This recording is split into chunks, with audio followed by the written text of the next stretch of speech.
y es la parábola del sembrador. La manera como lo vamos a mirar, acuérdese, la semana pasada cubrimos la mitad del texto, ahora vamos a ir al principio y al final de ese texto. La razón es porque queríamos separar la introducción de la parábola, y hoy vamos a cubrir la parábola y su explicación. Todos los versos no son continuos, pero vamos a estar en Mateo 13, versos 3 al 9, y de ahí nos movemos al verso 18 hasta el 23, donde está la explicación de esa parábola. Voy a leer del 1 al 9 y después salto del 18 al 23. Dice, ese mismo día salió Jesús de la casa y se sentó a la orilla del mar. Y se congregaron junto a él grandes multitudes, por lo que subió a una barca y se sentó, y toda la multitud estaba de pie en la playa. Y les habló muchas cosas en parábolas, diciendo, he aquí, el sembrador salió a sembrar. Y al sembrar, parte de la semilla cayó junto al camino, y vinieron las aves y se la comieron. Otra parte cayó en pedregales, donde no tenía mucha tierra, y enseguida brotó porque no tenía profundidad de tierra. Pero cuando salió el sol se quemó, y porque no tenía raíz se secó. Otra parte cayó entre espinos, y los espinos crecieron y la ahogaron. Y otra parte cayó en tierra buena y dio fruto, algunas semillas a 100 por uno, otras a 60 y otras a 30. El que tiene oídos, que oiga. Ahora saltemos al 18, que es la explicación de la parábola. Vosotros pues escuchad la parábola del sembrador. A todo el que oye la palabra del reino y no la entiende, el maligno viene y arrebata lo que fue sembrado en su corazón. Este es aquel en quien se sembró la semilla junto al camino. Y aquel en quien se sembró la semilla en pedregales, este es el que oye la palabra y enseguida la recibe con gozo, pero no tiene raíz profunda en sí mismo, sino que solo es temporal, y cuando por causa de la palabra viene la aflicción o la persecución, enseguida tropieza y cae. Y aquel en quien se sembró la semilla entre espinos, este es el que oye la palabra, mas las preocupaciones del mundo y el engaño de las riquezas ahogan la palabra y se queda sin fruto. Pero aquel en quien se sembró la semilla en tierra buena, este es el que oye la palabra y la entiende. Este sí da fruto y produce uno a 100, otro a 60 y otro a 30. Señor, queremos orar, suplicándote que nos ayudes a comprender, a tener oído para escuchar tu palabra, a tener el corazón abierto en humillación, dependiendo que tu Espíritu Santo nos ilumine para comprender lo que tú quieres enseñar aquí. Que nuestra respuesta sea en fe, en obediencia a ti. Y te rogamos que me uses a mí, Señor, que sea fiel al texto, dando la palabra así como tú nos las has dado, Padre, en el nombre de Jesucristo. Amén y amén. Así que en lo que vimos la semana pasada de la razón de ser de las parábolas, aprendimos que una parábola no es una historia, no es una ilustración dentro de una enseñanza, pero la parábola es la enseñanza misma. Aprendimos que son consideradas las parábolas como obras de arte, obviamente el Señor Jesucristo era un maestro para hacer esto. Aprendemos que una parábola es como tender en el piso una ilustración, tender la ilustración y a un lado poner la verdad espiritual, algo que aclara la verdad espiritual al compararse. Vimos algunas ilustraciones en el Antiguo Testamento de parábolas cuando el profeta Natán confronta al rey David después de que él cometió adulterio con Betsabé, la esposa de Urías. Usó una ilustración para llevarlo a él al arrepentimiento. También vimos ilustraciones que usa Jesús allí en el libro de Mateo. Esas son ilustraciones, no son parábolas, pero tienden a moverse hacia allá, como la viga en el ojo, del que dice hipócrita, mira, ¿por qué no sacas la viga que hay en tu ojo antes que quieras sacar la mota que hay en el ojo de tu hermano? Así que vimos lo que son y lo que no son las parábolas. Y revelan misterios del reino, lo que el Señor Jesucristo dice. Muchas religiones hoy en día, religiones místicas, proclaman tener secretos. Proclaman tener ciertos métodos donde llevan a las personas a revelaciones de secretos espirituales. Y esos métodos son métodos súbitos para tenerlos allí sometidos a eso. Proclaman ser iluminados, Pretenden ser un grupo superior por el tipo de conocimiento que poseen. Y según ellos han descubierto secretos, pero se cumple lo que dice el proverbio. Hay caminos que al hombre le parecen buenos, pero su fin es camino de muerte. No seas sabio en tu propia opinión, también dice la palabra. Fíate en Jehová de todo tu corazón.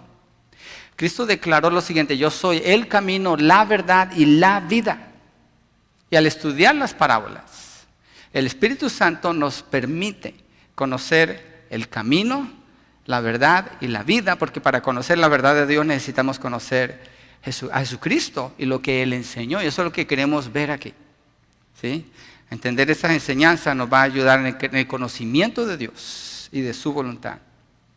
Así que el resultado de este conocimiento, cuando alguien conoce más y más y más de la verdad, no es producir un grupo con una categoría superior, jamás. Entre más se entiende de Dios, y mi fe es que vamos a entender más de Dios a través del estudio de las parábolas, hay mayor humillación en el corazón. Porque entre más se conoce de Dios, más cuenta me doy lo infinitamente pequeño que soy e insignificante delante de un Dios infinito y todopoderoso. Por tanto, el conocimiento del Señor debe llevarme a postrarme ante Él y adorarlo. Jamás proclamar ser parte de algún tipo de élite. Y Jesucristo está confrontando esa situación aquí al enseñar las parábolas también. Un ejemplo que tenemos de alguien que conoció mucho de la verdad fue el apóstol Pablo. El apóstol Pablo era un hombre bien preparado, conocedor de la verdad, con revelaciones que Dios mismo le había dado. Y la vida de él era una vida dedicada a servir al Señor hasta el punto de la muerte, lo mismo que Pedro y los demás apóstoles que el Señor salvó. Y el Señor se encargó, cuando Pablo tenía muchas revelaciones, le mandó un mensajero de Satanás, un aguijón en la carne, para que él no se enorgulleciera por el conocimiento que había adquirido. Dios es fiel con los que son suyos cuando les da más conocimiento. Dios quiere que conozcamos su voluntad. A Dios le place mostrarnos lo que la palabra significa, que entendamos más de Él. Pero nunca lo hará permitiendo que nos alejemos de Él. Al contrario, nos atrae más hacia Él. Entre más lo conocemos, más lo podemos amar. Jesús afirma aquí en el verso 11 que las parábolas contienen los misterios del reino de los cielos. Y así que tenemos la parábola y tenemos la explicación.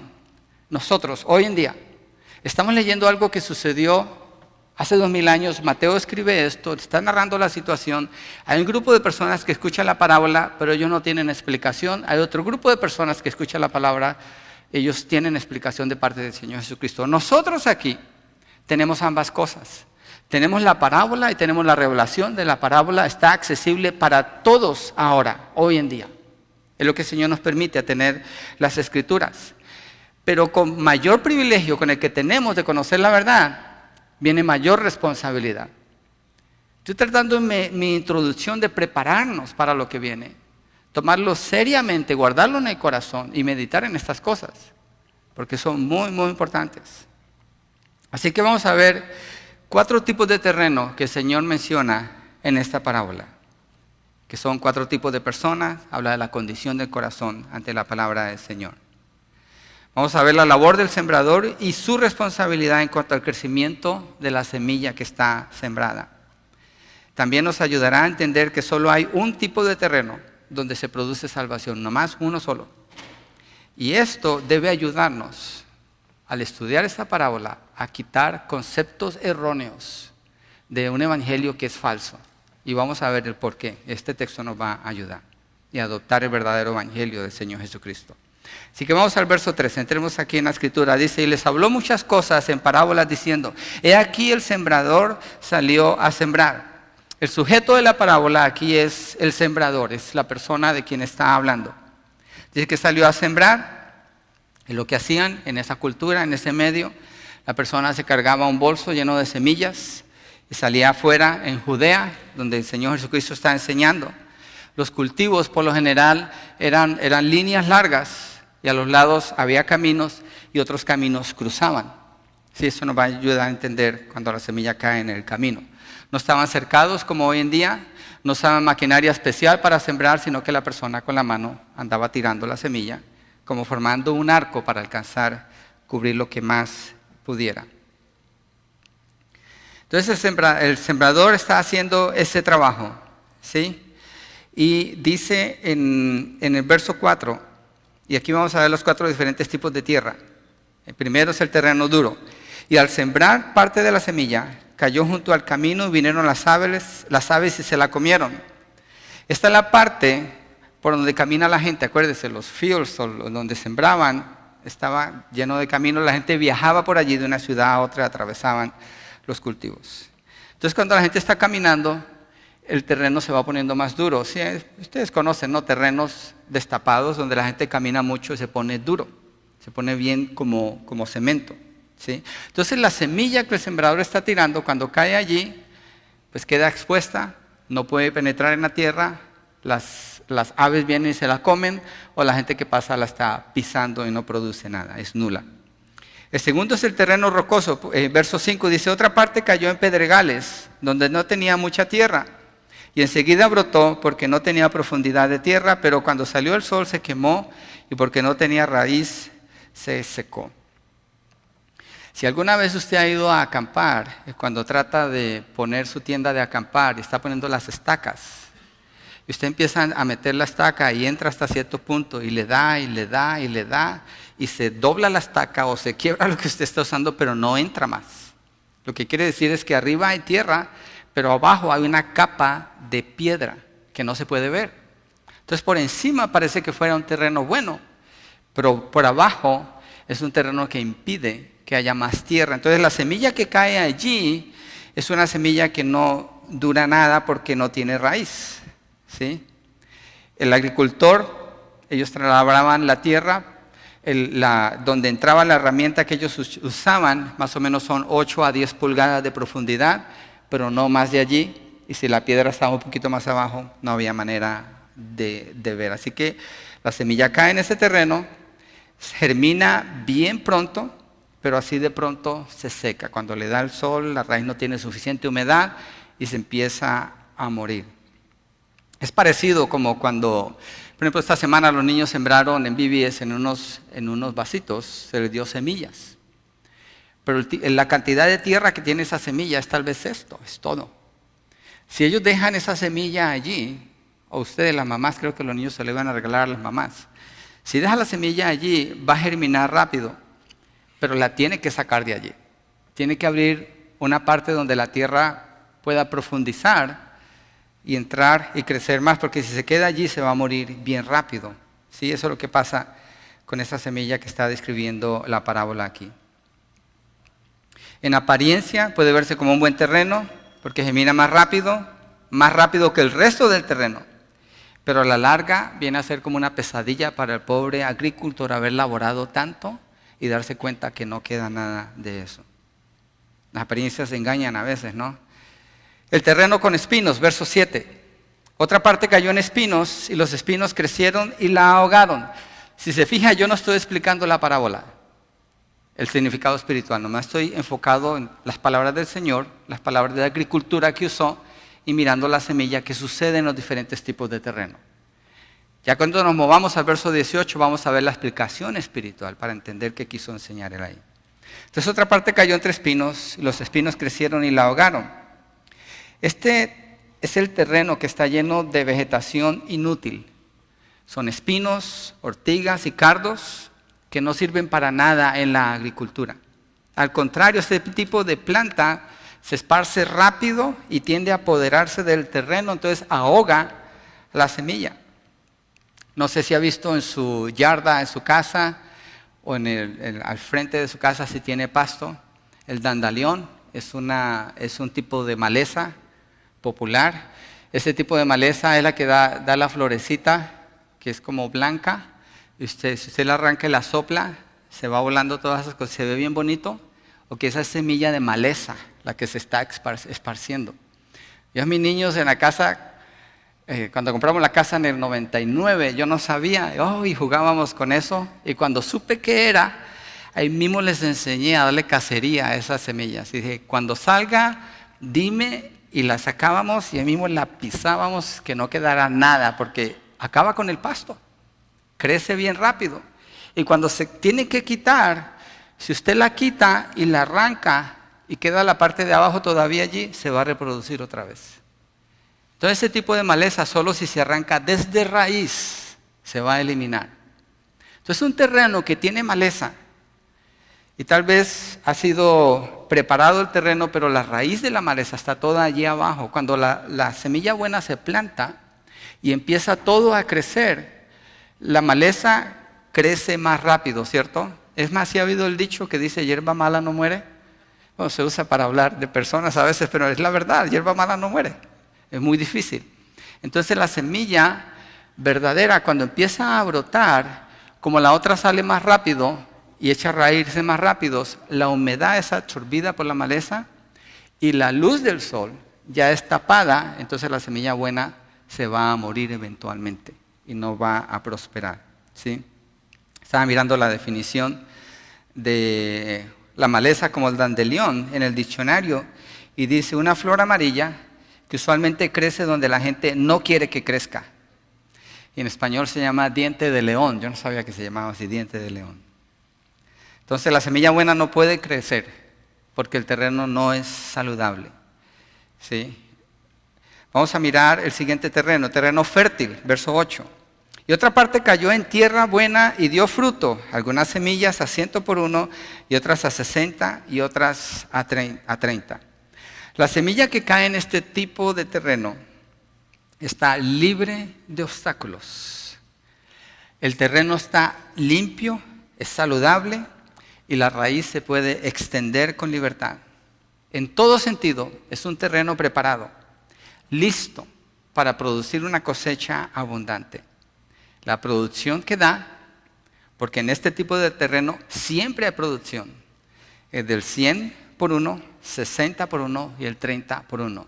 No está hablando del 30%, está hablando que por cada semilla, si produce el 30 por 1, quiere decir, si habláramos de denarios en el tiempo de ellos, si una semilla costaba un denario, la producción del 30 por 1 quería decir que ese agricultor ganaba 30 denarios por cada semilla que ponía, lo cual es bastantísimo en agricultura. El 10 por 1 es considerado una buena cosecha. Entonces lo que el Señor está diciendo aquí, este es un terreno que produce abundantemente, que da mucha ganancia, que se nota, es extraordinaria la producción, especialmente cuando dice 100 por 1. Mire, bien importante notar esto, la parábola no dice nada, si usted se fija en la narrativa, no dice nada de la habilidad del sembrador. No dice nada. Solamente dice, el sembrador salió a sembrar. Y una semilla cayó en este terreno, otra cayó en otro, otra cayó en este y otra dio fruto. Pero no dice nada de la habilidad del sembrador. Esto nos va a ayudar a entender su significado espiritual. Otra cosa que no dice nada es qué tipo de semilla está usando. Nomás dice la semilla, entonces asumimos que es la misma semilla. Ahora, de lo que sí nos dice que es diferente es el terreno. El terreno es tierra, todo es tierra, es el mismo componente, pero la manera o la forma como está el terreno es lo que cambia. Son 4 tipos de terreno los que hay allí. Eso sí hay diferencia. Así que es importante que tengamos en cuenta esto para la explicación que el Señor da de la semilla y el sembrador y el terreno.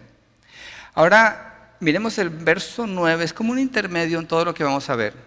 Cuando el Señor dice, el que tiene oídos que oiga. De la primera parte del mensaje, en los 4 tipos de terreno, la segunda es aquí, el mensaje es para los que creen. Dice, el que tiene oídos que oiga, verso 9. Jesús no se está refiriendo meramente a una persona que tenga oídos físicos. A lo que se está refiriendo es una persona que quiera atentamente escuchar. Es una persona que quiera tomar nota de lo que está escuchando en la presentación del mensaje. Es una persona que escucha el mensaje y se toma el tiempo de meditar en eso. Cuando Jesús habla en parábolas, si estuviéramos en esa multitud y todo lo que escucháramos una parábola, yo asumo que lo que debería producir es ponernos a pensar, ¿qué quiso decir el Señor con esto? ¿Qué es lo que Él quiere enseñar con esto? Debería producir un interés, un deseo por conocer cuál es la verdad que está detrás de lo que el Señor está presentando aquí. Y eso debería llevarnos, si nosotros estuviéramos allí, a ir con el Señor y preguntarle, Señor, ¿qué fue lo que quisiste enseñar con esto? Entonces el Señor Jesucristo dice, el que tenga oídos, oiga.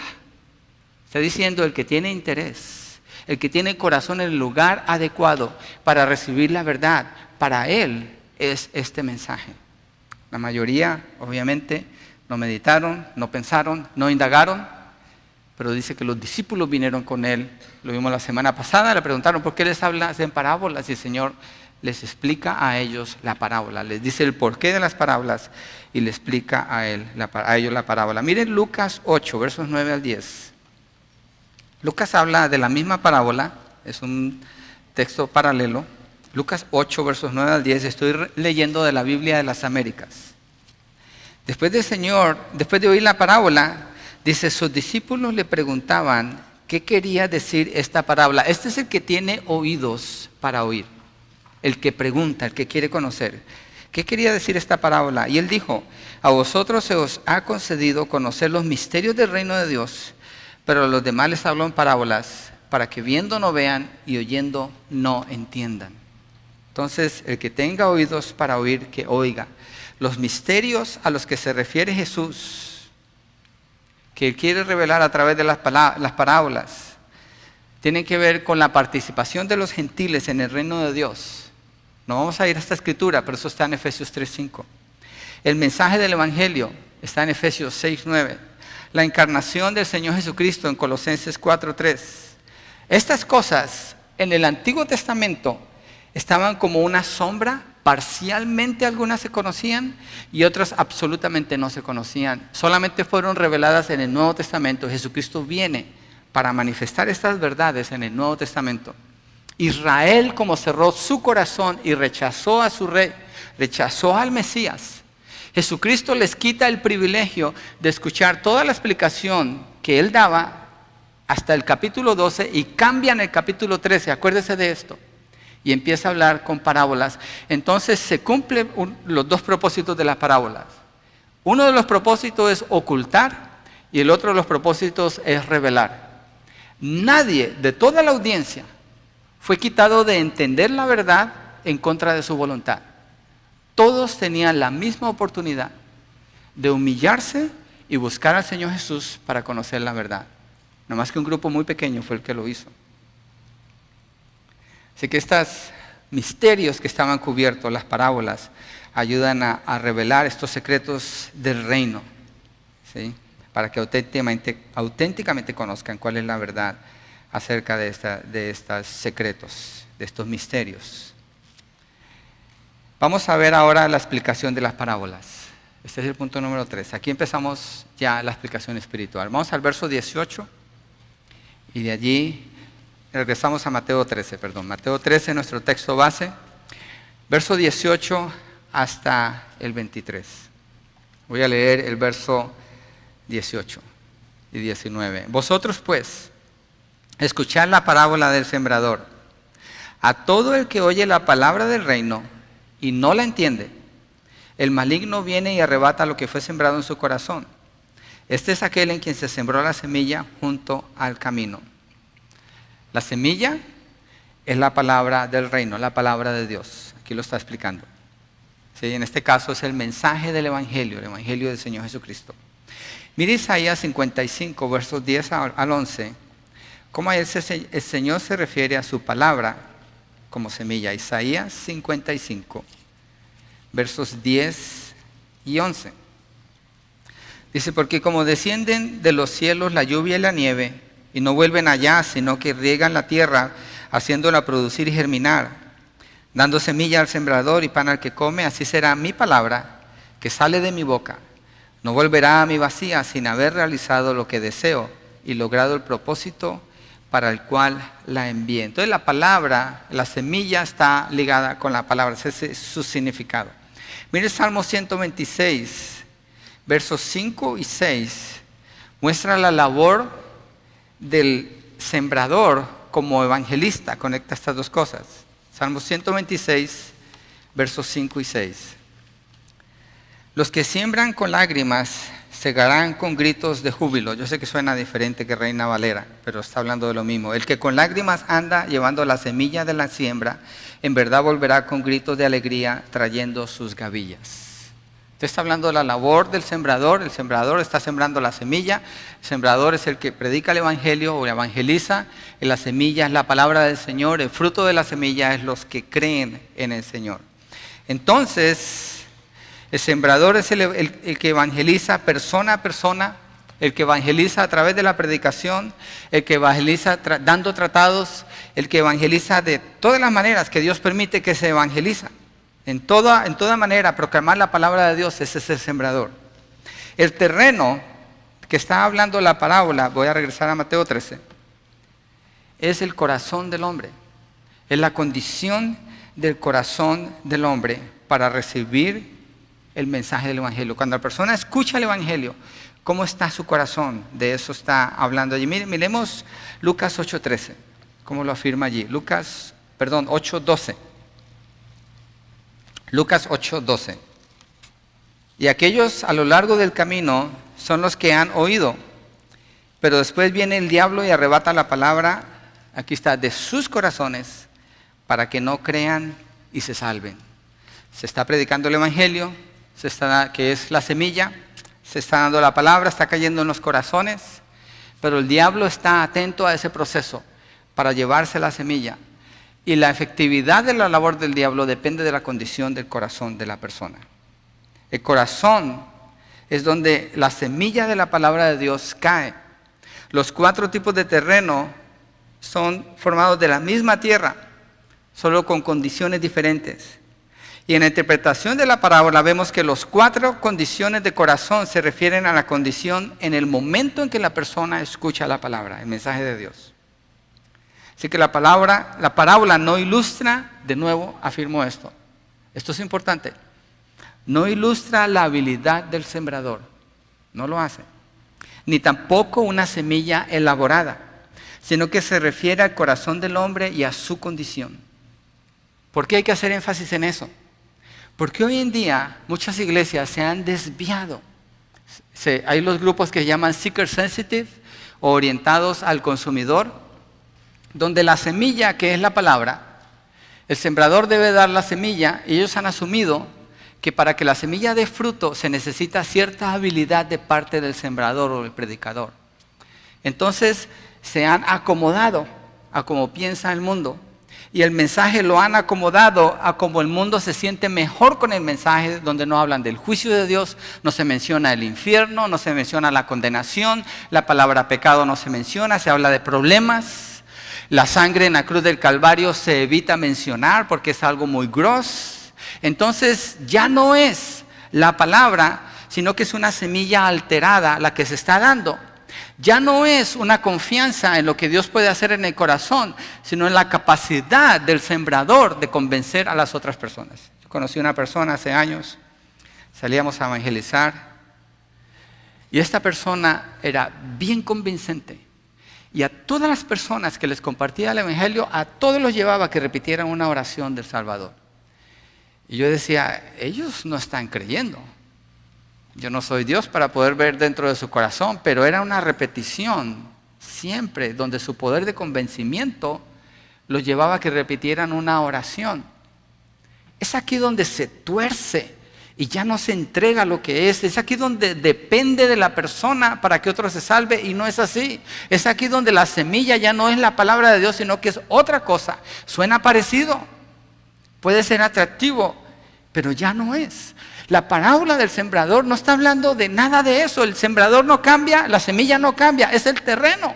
Está hablando de las personas que escuchan el mensaje. Ese es el punto de la parábola del sembrador. La semilla nunca cambia. La semilla no requiere de modificaciones. No se tira de alguna manera sofisticada, y en algunos casos y en otros casos con mayor inteligencia. Es la misma semilla, es la palabra eterna, perfecta e incambiable de Dios. El sembrador todo lo que hace es simplemente esparcirla. Es la palabra de Dios no adulterada, es la semilla legítima y verdadera, las palabras de Dios mismo. Esta parábola no hace mención de diferencia de clima. No hace ninguna mención en características externas. La única diferencia es entre la condición de un terreno y la condición de otro terreno, es decir, cómo está un corazón y cómo está otro corazón al escuchar la verdad. Es decir, que la respuesta de la persona cuando escucha el mensaje del Evangelio determina su condición. Esa es la primera verdad que Jesús revela del reino, la condición del corazón frente al mensaje. Esto es importante, iglesia, para entender por qué predicamos, cómo predicamos, por qué enseñamos, cómo enseñamos y por qué apoyamos ministerios como TMI, donde el entrenamiento de los pastores es importantísimo para que entreguen la semilla, la palabra de Dios, fielmente sin adulterarla, para que sus iglesias crezcan en la verdad, se solidifiquen en la fe y cuando salen a evangelizar están entregando el mismo mensaje de la palabra, no algo adulterado. La semilla se estaba cambiando, se estaba poniendo el énfasis en el sembrador y no en el mensaje. Se estaba ignorando la condición del corazón y se enfocaba en hacer un ministerio seeker sensitive, acomodado al consumidor, sin considerar lo que el Señor está diciendo aquí en la palabra. Y por eso tuvimos que decir, lo sentimos, pero nosotros no podemos compartir este edificio con ustedes. No estamos predicando el mismo evangelio, no estamos sembrando la misma semilla. El resultado con el tiempo va a ser diferente. Entonces, tengo algunas preguntas. Ayúdenme con estas preguntas. No tienen que responder, pero piensen. ¿Un método de evangelismo es mejor que otro método? ¿Un predicador es más efectivo que otro predicador del evangelio? ¿Un mensaje más elaborado produce más fruto que uno que no? ¿Necesitamos semilla sintética que resista el terreno duro y lo pueda penetrar? ¿Tiene algún control el sembrador sobre el fruto de la siembra? Me acuerdo de una ilustración hace años. Es una ilustración con dibujos animados. Y esta ranita va y mira el jardín de su amigo y dice, ¿por qué tu jardín está tan bonito? Y dice, oh, yo usé esta semilla y mira cómo se puso de bien. ¿Me puedes dar de tu semilla? Y le da su semilla y la ranita se va contento. Y se va a su terreno y siembra la semilla, la riega y está allí y mira al día siguiente y no ha salido nada. Entonces agarra una guitarra y empieza a cantarle. A lo mejor la semilla necesita que le cante para que salga y no pasa nada. El día siguiente va y dice, a lo mejor a la semilla le da miedo por la noche porque no tiene luz y le pone lámparas todo alrededor y está vigilando allí para que la semilla no tenga miedo y crezca. Y no pasa nada. Y el día siguiente dice, a lo mejor la semilla necesita que yo dance delante de ella para que pueda crecer y empieza a danzar y a brincar y hace un montón de cosas. Hasta que se queda cansada la ranita, se duerme y al día siguiente cuando se despierta ha germinado. Lo que enseña la ilustración es, ella no hizo nada. La semilla va a germinar como Dios le permita que germine. El terreno es la característica que hace la diferencia. Bueno, al final la ranita decía que Él lo había hecho crecer al fin. Pero así es hoy en día, es la ilustración con el Evangelio. Donde las iglesias quieren hacer que la semilla crezca. Nadie tiene dominio sobre el corazón de otra persona, ¿o sí? ¿Sí o no? Al principio lo vemos en el matrimonio, muy común. ¿Puede cambiar usted el corazón de su esposo? ¿Puede cambiar usted el corazón de su esposa? No, pero puede dejar que Dios cambie su corazón. Su terreno es lo que importa. ¿Qué está haciendo la semilla de la palabra en su vida? Usted no tiene control sobre la otra persona. Suficiente dificultad tenemos con cambiar nosotros mismos para querer cambiar a otra persona. Igual con los hijos. Queremos tener control sobre ellos. Y lo tenemos, Dios nos permite tener esa autoridad sobre ellos, pero llega un punto donde ellos deciden por sí mismos. Y tenemos que confiar en Dios. Dios y la semilla que está en su corazón. De ahí depende el resultado. Entonces este mensaje está enfocado en la condición del corazón. No en la habilidad del sembrador, no en el tipo de semilla. Bueno, el tipo de semilla en el sentido que es la palabra de Dios.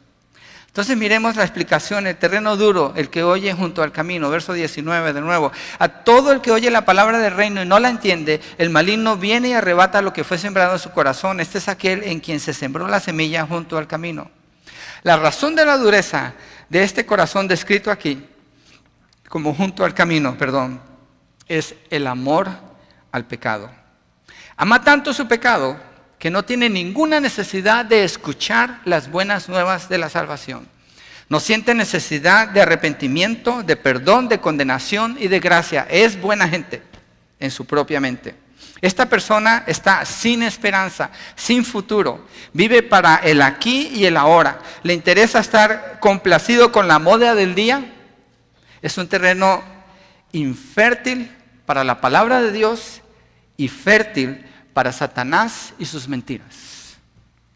Jesús dice que viene Satanás o el maligno y arrebata lo que fue sembrado en su corazón para que no crean y se salven. Eso está en Lucas 8:12, no vamos a ir allí.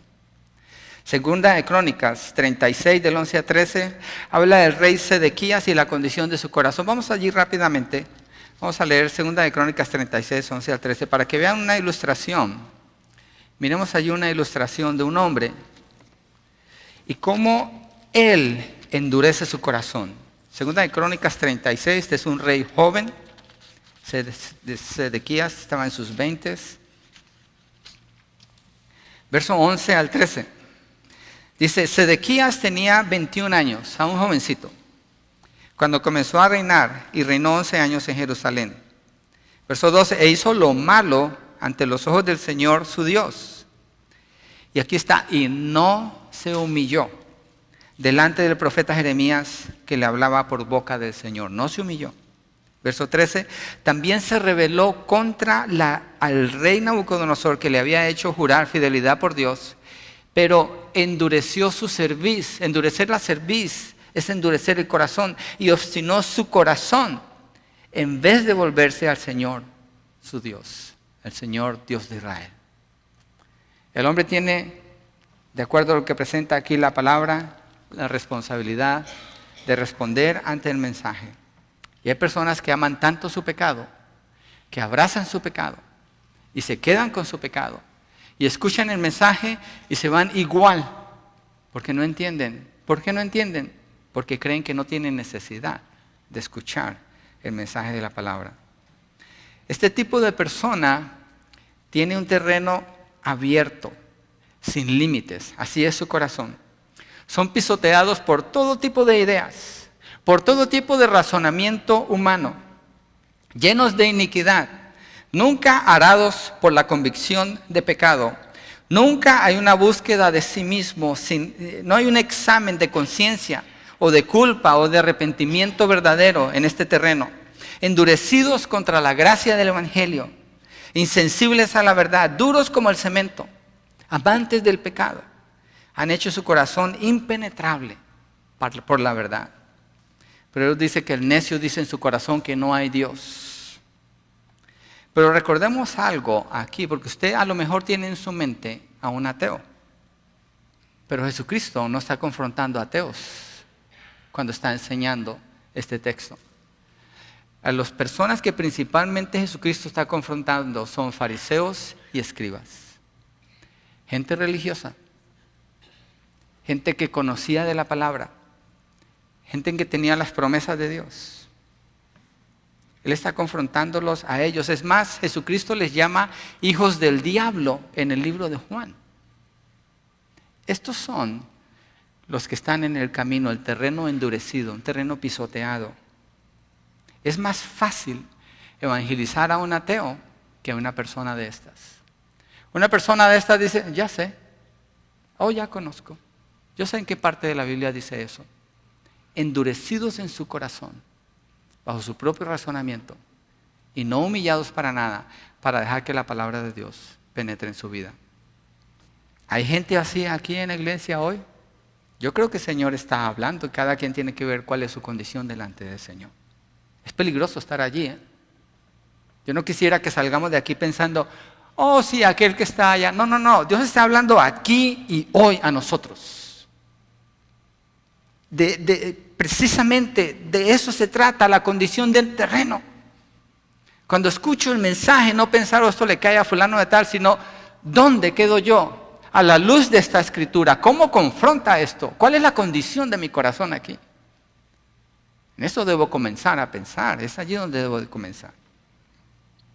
Estas personas son presa fácil de Satanás, quien opera con sus artimañas y mentiras para apartarlos de la verdad, para que no sean salvos. Los tienta con los placeres de la vida, el orgullo, la terquedad, el prejuicio, y la lista es interminable. La lista que puedo usar contra ellos. Segundo tipo de terreno, el terreno rocoso, es el que oye superficialmente. Verso 20 y 21. Y aquel en quien se sembró la semilla en pedregales, este es el que oye la palabra y enseguida la recibe con gozo. Pero no tiene raíz profunda en sí mismo, sino que solo es temporal. Y cuando por causa de la palabra viene la aflicción o la persecución, enseguida tropieza y cae. Esta persona tiene un corazón superficial, se emociona normalmente con cualquier cosa.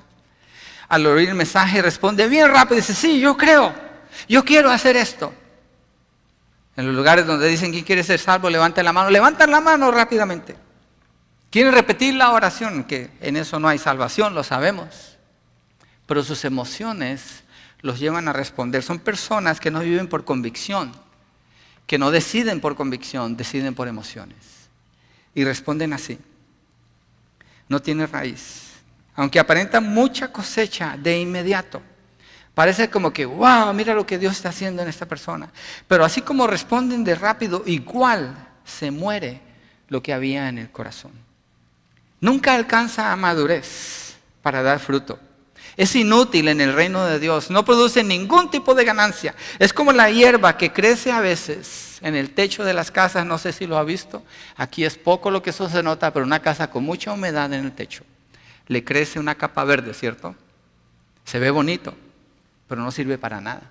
Es más, si usted lo quita de ahí, no sirve para nada, porque no tiene raíz. No hay nada profundo allí. Nomás una apariencia bonita.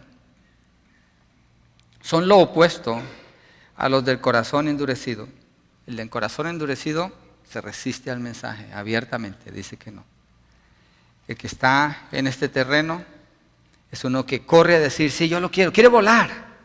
Se ven muy interesados. Oye la palabra y enseguida la recibe con gozo, pero no más pasa algo de tiempo y de dificultades. Y se nota que no queda nada al final. Los primeros disparos salen corriendo.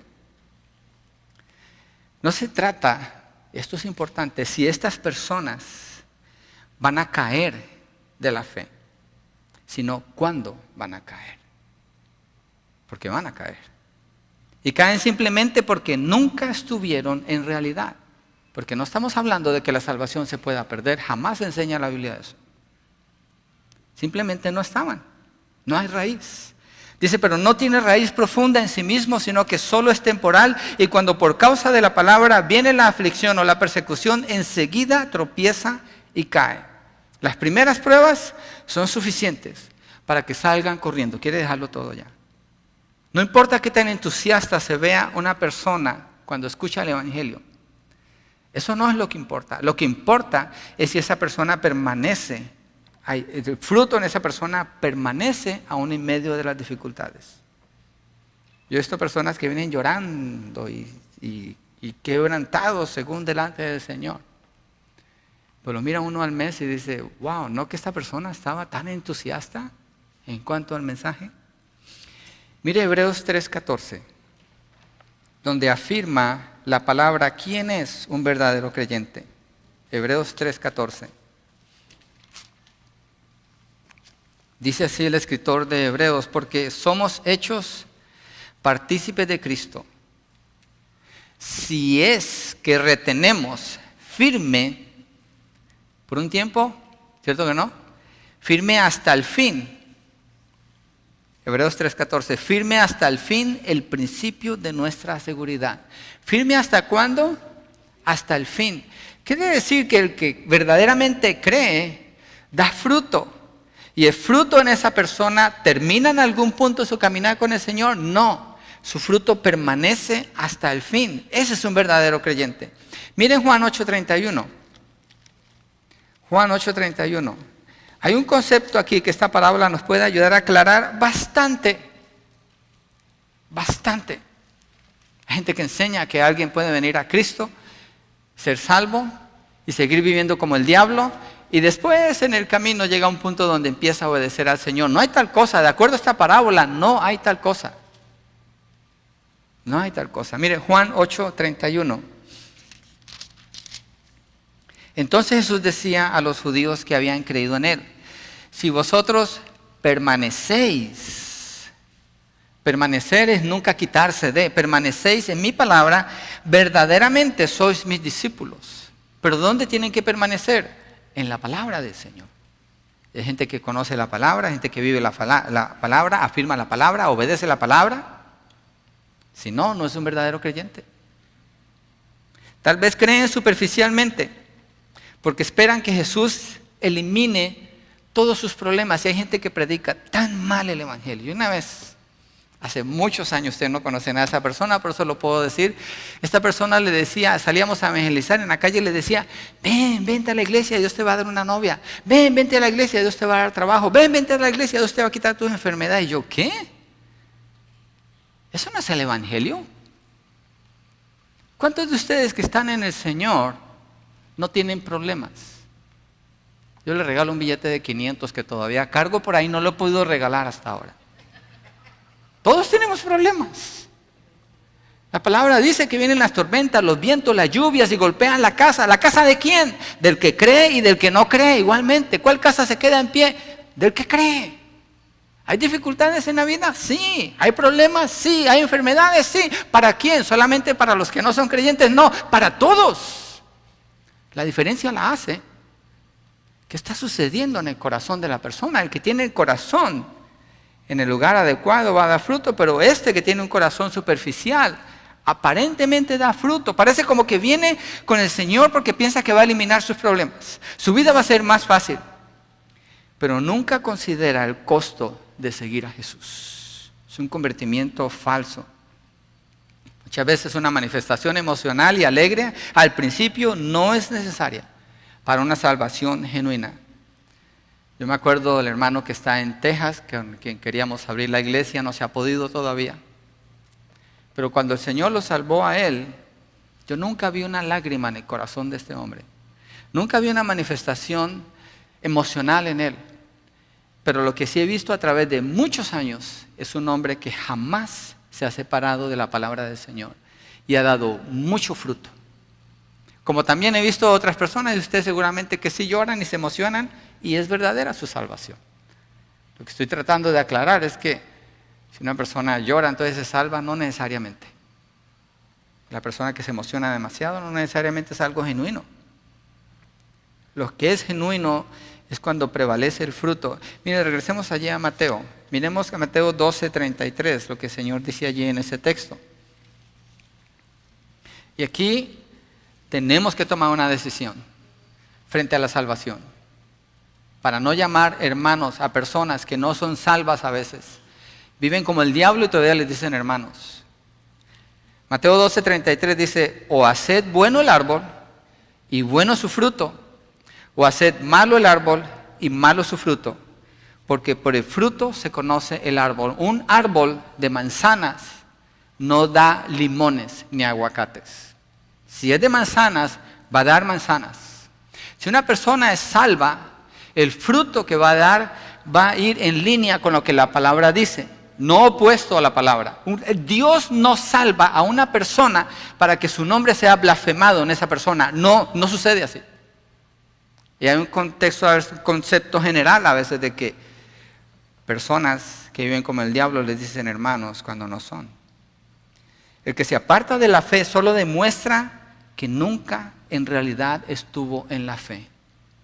Salieron de nosotros, pero no eran de nosotros.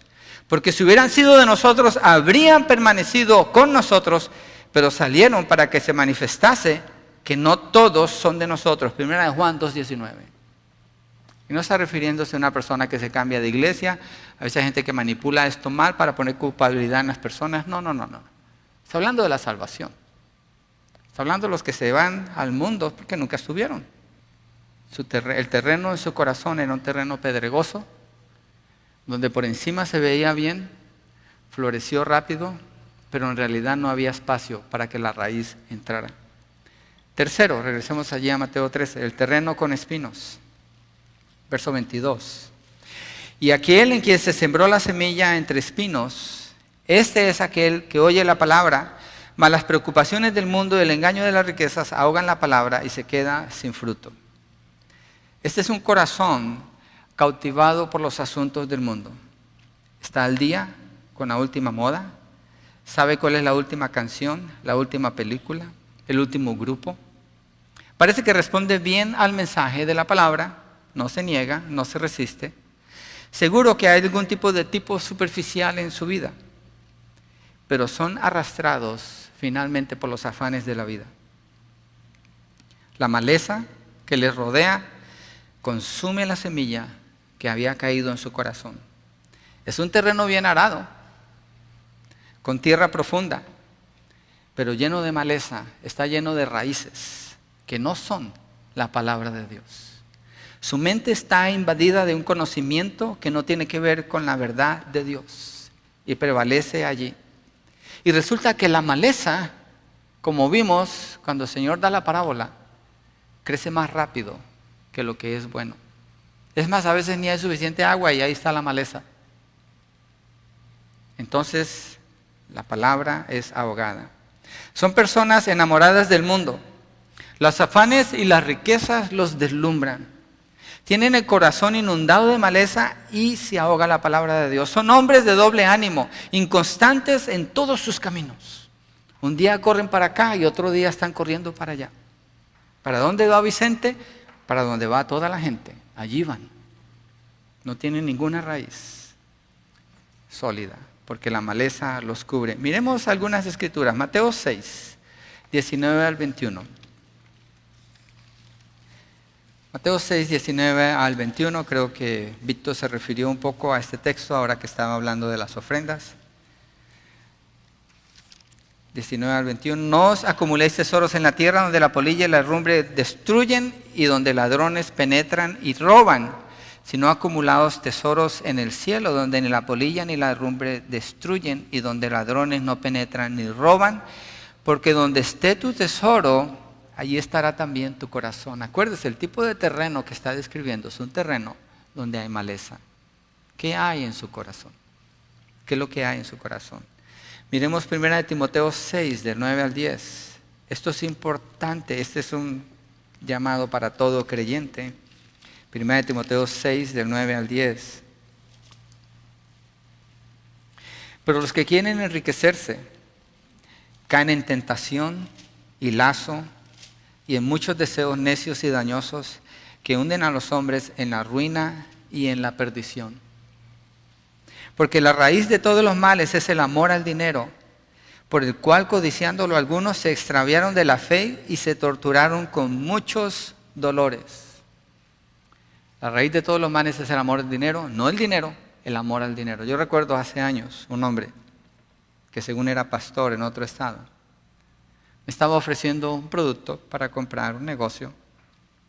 Y cuando estaba haciendo la presentación en mi casa, yo le dije, no me interesa. Me dijo, ¿cómo? ¿Cómo que no te interesa? Todo el mundo quiere ser rico. ¿Tú no quieres ser rico? Y le dije, ¿para qué? Yo sé a qué me llamó el Señor, yo sé lo que tengo que hacer. Y él no podía entender, ¿por qué no? Yo no podía entender cómo él, siendo según pastor, estaba pensando así. Obviamente era un hombre que estaba adulterando, después lo corrieron y un desastre allí. Lo que hay el corazón es lo que cuenta.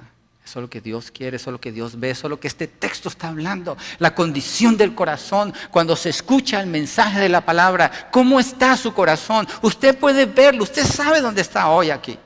Yo sé que el Espíritu Santo le puede ayudar a entender esto. Y ojalá usted se humille ante la palabra del Señor y deje que la semilla se quede allí y dé fruto.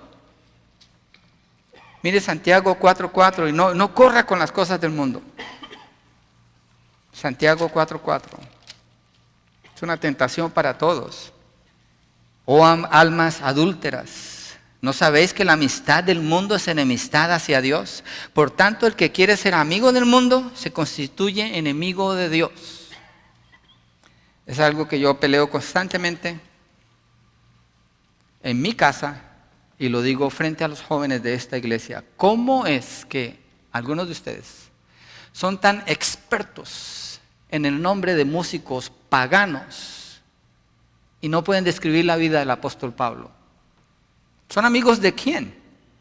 ¿Del mundo o de Dios? Ser amigo del mundo constituye ser enemigo de Dios. ¿Cómo funciona esto? Para saber de las cosas del mundo y estar en las cosas del mundo, admirando las cosas del mundo, yo tengo que quitar la mirada del Señor, de su palabra y de su reino, voltear la espalda y poner mi mirada y mi tiempo y mi capacidad en otro lugar. Yo no puedo mirar a las dos cosas al mismo tiempo, porque mis ojos no alcanzan a ver 180 grados. Ni 360 sería mirar todo alrededor. Solo tengo la capacidad de mirar a un solo lado, una sola cosa. Pablo dice, una sola cosa hago, una sola cosa hago. Dejando todo atrás, prosigo hacia la meta del supremo llamamiento en Cristo Jesús. Una sola cosa hago. Hace poco, otra vez, una persona estaba ofreciéndome otro negocio. Y los pastores somos targets, somos blancos para los negocios. ¿Y sabe por qué? Por la influencia que tenemos. Si ellos agarran a un pastor, agarran 100 personas, fácil. Y por educación, yo dije, ok, voy a ir al meeting, voy contigo. Fui, escuché y todo, miré todo lo que estaban haciendo. Y al final me preguntaron, ¿entonces piensas volver? Y dije, no. ¿Cómo que no? Si esto es grandioso. Yo sé a qué me llamó Dios, mi parte es predicar el Evangelio. Dios no me llamó a hacer negocios, Él me llamó a predicar el Evangelio. Oh, pero entonces puedes darnos los nombres de las personas que tú conoces. Le dije, no, mi tarea es instruirlos a ellos en la verdad. Entonces si alguien necesita trabajo, ¿no le vas a ayudar a conseguir trabajo? No, voy a orar con él o con ella, le voy a enseñar a sufrir mientras que Dios le da su trabajo, para que tenga fe en el Señor. Una sola cosa. Y no soy el único aquí, yo soy un creyente entre todos nosotros. ¿A qué le llamó Dios a usted? ¿Cuál es su parte en la vida? ¿Cómo está el terreno de su corazón frente a la realidad de la vida? ¿A qué le llamó el Señor? ¿Qué es lo que usted está haciendo con su vida? Una sola cosa hago. Mire 1 Juan 2, 15 al 17. Coquetear con el mundo es algo muy peligroso, hermanos. Es muy peligroso. No voy a decir que nunca he sido tentado en esta área, porque todos somos tentados. Ahora, ¿qué hacemos frente a eso? ¿Qué hacemos frente a esto? 1 Juan 2, del 15 al 17. No améis al mundo, ni las cosas que están en el mundo. Si alguno ama al mundo, el amor del Padre no está en él. Admítalo. Si usted es un seguidor del mundo, usted no está en las cosas de Dios. Así de sencillo. Si alguno ama al mundo, el amor del Padre no está en él, porque todo lo que hay en el mundo, algunas cosas no, todo lo que hay en el mundo, la pasión de la carne, la pasión de los ojos, la arrogancia de la vida, no proviene del Padre, sino del mundo. Y el mundo pasa, y también sus pasiones, pero el que hace la voluntad de Dios permanece para siempre. ¿Dónde está su inversión? ¿Dónde está su corazón? ¿Qué es lo que es importante para usted? Cuando usted se le pregunta, ¿cómo te va en la lectura? No, pues no he tenido tiempo. ¿Por qué? ¿He estado ocupado? ¿En qué? Ok, ahí está su corazón. Su corazón no está en Dios. No tiene tiempo para Dios porque su corazón no está en Dios. Hay maleza en ese corazón, hay un problema. Hay un problema serio allí. Mira, el joven rico es un ejemplo clásico de uno que escuchó el mensaje, lo entendió, pero el amor por las cosas del mundo ahogó la palabra de su corazón. Hizo la pregunta correcta, en el momento correcto, a la persona correcta, pero cuando le dieron la verdad, dijo no. Se fue triste, porque tenía muchas cosas en este mundo y no podía seguir a Jesús. Era un corazón lleno de espinos, como Judas el traidor, un corazón siniestro y oscuro.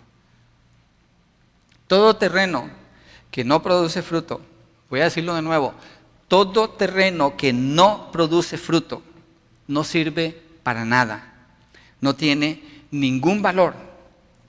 El terreno duro tal vez permanezca duro y solo sirva para ser pisoteado. El terreno pedregoso no va a ser sembrado otra vez, y el terreno espinoso sirve para ser quemado porque está lleno de maleza, es todo, no sirve para nada. Estos 3 terrenos representan a incrédulos. Pare de llamar creyentes a los que son así, cuando no lo son. No deshonre el nombre de Dios. Sea fiel a lo que la palabra dice. Acepte como la palabra lo presente. Créale a Dios. Y revise también su corazón. ¿Dónde está? Aún cuando estas personas muestren algún interés al principio, por falta de fruto, son incrédulos. No sirven para nada. No son parte del reino, son hijos del diablo. Así dice la palabra. Yo no tengo autoridad para cambiar lo que Dios dice, pero sí tengo una demanda sobre mí, creer lo que Dios dice y mirarlo tal y como Dios dice, no de otra manera.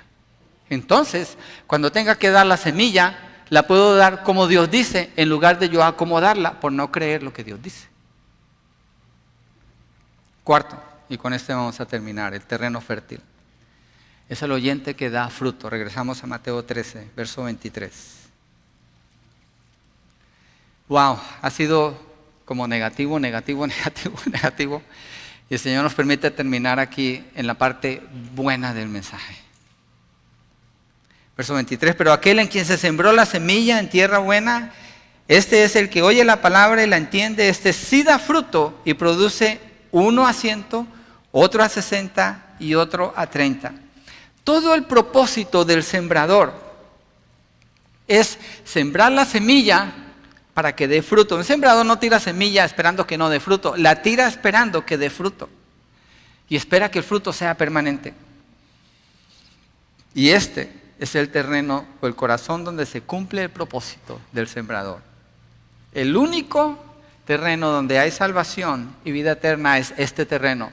Aquí no está hablando de diferentes tipos de creyentes cuando miramos los diferentes terrenos. Está hablando de 3 tipos de terrenos que son todos incrédulos, hijos del diablo, y un solo terreno donde hay salvación, donde vienen a ser hijos de Dios.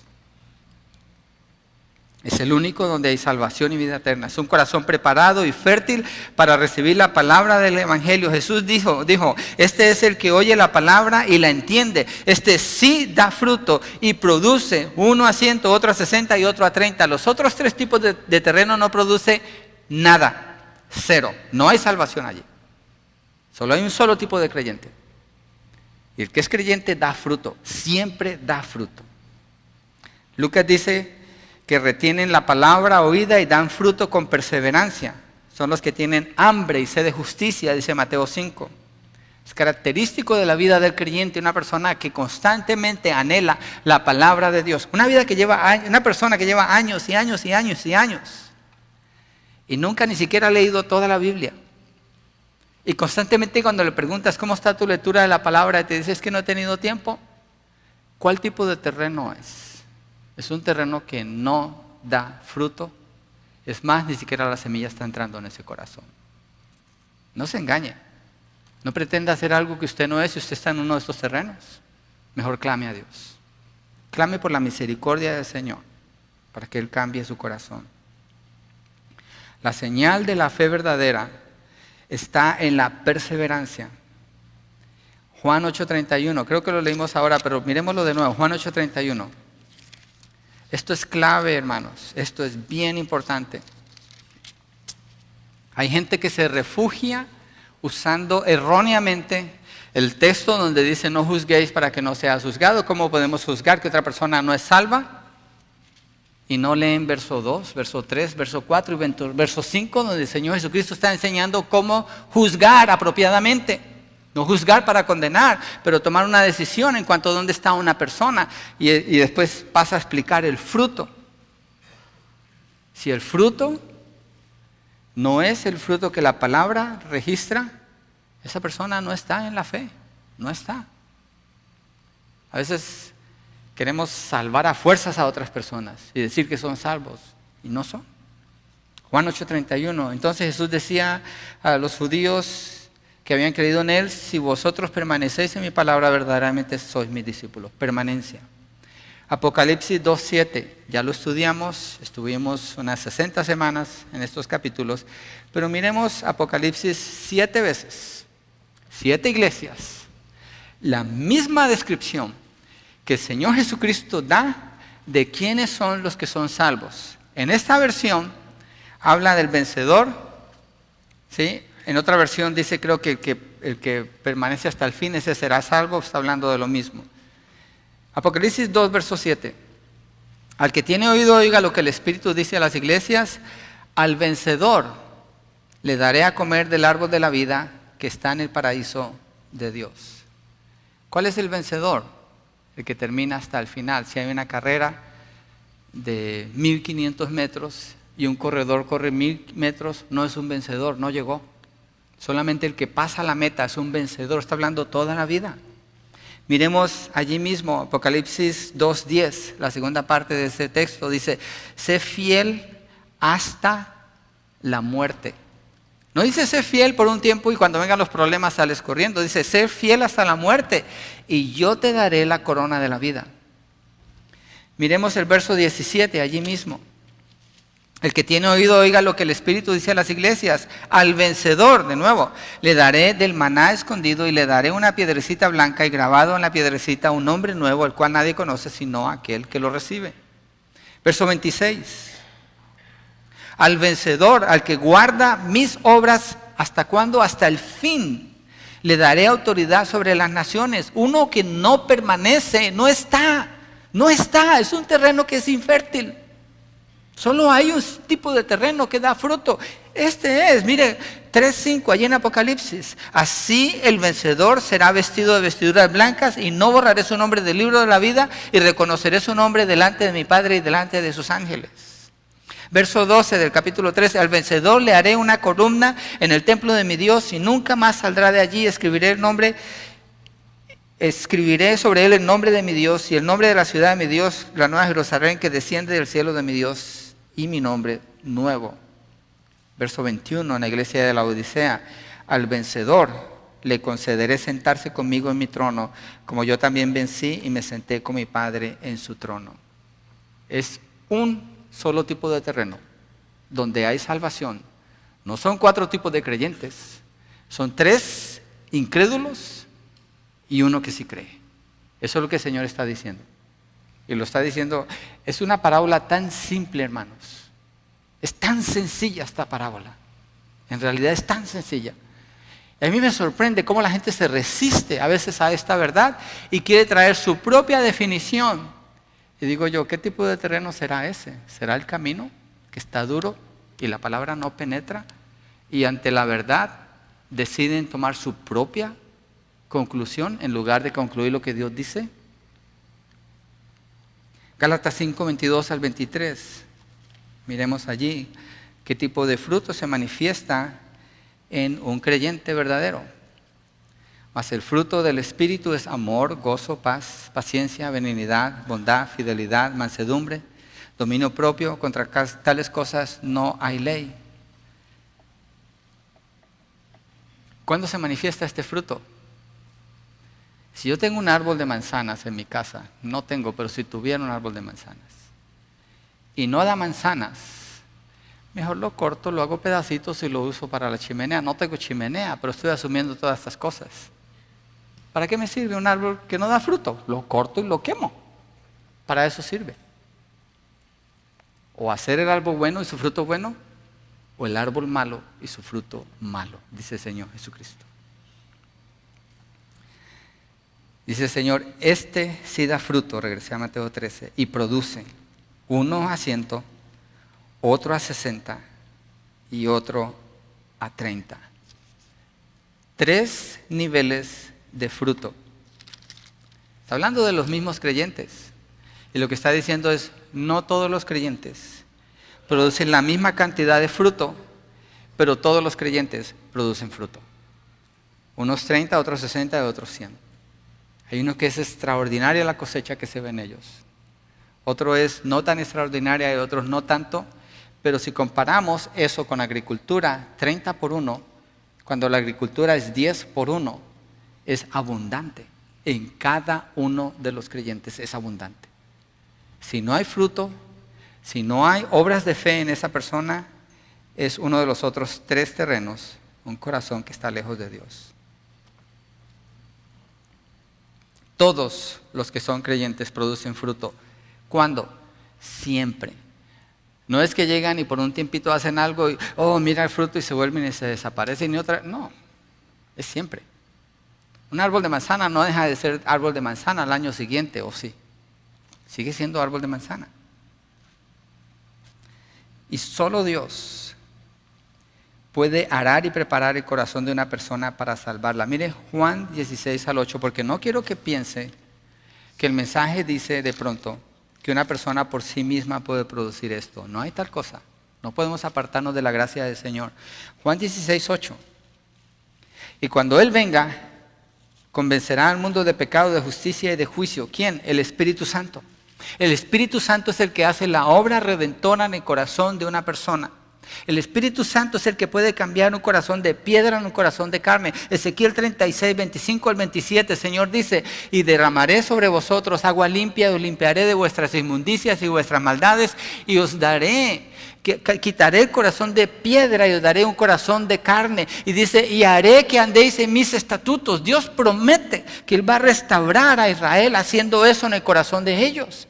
Ahora nosotros somos alcanzados los gentiles por esto, y lo que presenta el texto es que el que hace esa obra de la salvación, el que prepara ese terreno, el que ara ese corazón, es Dios.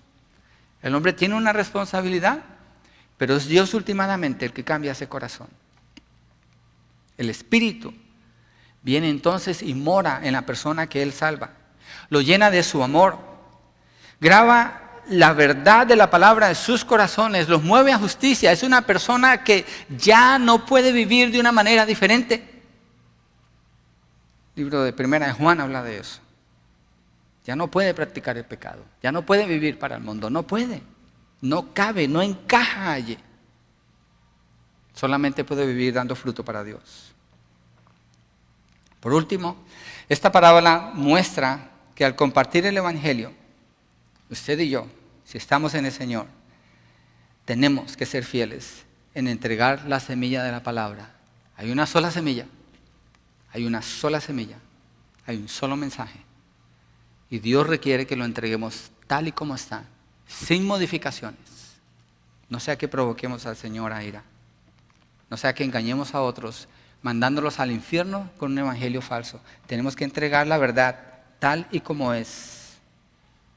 Y dependemos de nuestra habilidad personal. Déjeme decirle, si usted tiene un día de salvo, usted tiene al Espíritu de Dios en usted, usted tiene la capacidad de ayudar a otra persona que venga a Cristo. Si usted tiene 20 años de salvo, tiene la misma capacidad que la otra persona. ¿Por qué? Porque es el mismo Espíritu. Es el mismo Espíritu. Es el Espíritu Santo trabajando. Es el Espíritu Santo que cambia los corazones. El tipo de terreno que hay en ese corazón, eso le queda a Dios. En usted no está a definir, oh, este corazón es esto, no, ni para qué tiro la semilla allí. No. El sembrador tira la semilla en todos los corazones, sin excepción. Esperando que la semilla no dé fruto, no, esperando que dé fruto. Orando con fe, creyendo que Dios puede salvar a esa persona. Esa es la parte del creyente. Jesús es el príncipe de los predicadores. Su mensaje, sin excepción, siempre fue perfecto. Él es el sembrador en la parábola también. Él sembró la semilla era el mensaje del reino. Y la mayoría de las personas que escucharon el mensaje no creyeron. Había más 3 tipos de terreno malo que los del terreno bueno. Así que debe darnos consuelo cuando predicamos el Evangelio. No muchos creen, pero los que tienen el corazón preparado van a creer. El Señor los va a salvar, los va a cambiar. Y va a ver que ellos permanezcan en la fe, porque esa es obra de Dios. ¿Hasta cuándo? Hasta el fin. Ellos van a ser vencedores. ¿Quiénes? Todos los que creen. Si se retiran a mitad de camino es porque nunca en realidad creyeron, nunca estuvieron en la fe. Fue algo superficial, fue algo falso lo que sucedió allí.